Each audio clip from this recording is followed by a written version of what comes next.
Hello বন্ধুরা, কেমন আছেন? আশা করি সবাই ভালো আছেন। বন্ধুরা, খুনের ষড়যন্ত্রের কথা জানতেন অভিষেক, গুরুতর তথ্য সামনে আনলেন শওকত। অবশ্য আমরা এই বিষয়ে বিস্তারিত আলোচনা করবো। তার আগে আপনি যদি এই চ্যানেল নতুন দেখেন, অবশ্যই চ্যানেলটিকে সাবস্ক্রাইব করে আমাদের পাশে থাকুন। আর বন্ধুরা, আপনারা কিন্তু সাইট থেকে কিন্তু রিডিং নিতে পারেন।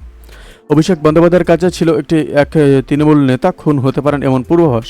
লোকসভা ভোটে পরই এমন গুরুতর সত্য সামনে আনলেন শওকত মোল্লা। মঙ্গলবার একটি সভা থেকে এমনই কথা বলার পরই শুরু হয়ে গেছে রাজনৈতিক খেঁচাঞ্চল। শওকত মোল্লা তোপ দেখেছেন আরাবুল ইসলামের প্রতি। শুধু তাই নয়, ওই দিন তৃণমূল নেতা প্রাক্তন বিধায়ক আরাবুল ইসলামকে চাঁচাছোলা ভাষায় আক্রমণ করেছেন।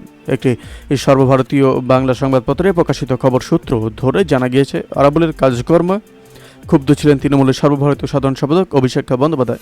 তৃণমূল বিধায়কের অভিযোগে পঞ্চায়েত ভোটে টিকিট দেওয়ার নাম করে লক্ষ লক্ষ টাকা তুলেছেন আরাবুল। প্রসঙ্গত ঘটনার সূত্রপাত মঙ্গলবার ভাঙড় কলেজ মাঠে তৃণমূলের সভা ছিল। সেখান থেকে আরাবুলের নাম নিয়ে একাধিক দুর্নীতির অভিযোগ করেছে শওকত। তৃণমূল বিধায়ক শওকতের দাবি, দু এক আগে তিনি একটি চিঠি পান, তাতে 1,30,00,000 টাকার একটি হিসাব পেয়েছেন, যেখানে দেখা যাচ্ছে পঞ্চায়েত ভোটের টিকিট দেওয়ার নাম করে কারো কাছ থেকে 6 লক্ষ তো কারো কাছ থেকে 15 লক্ষ টাকা পর্যন্ত তোলা হয়েছে।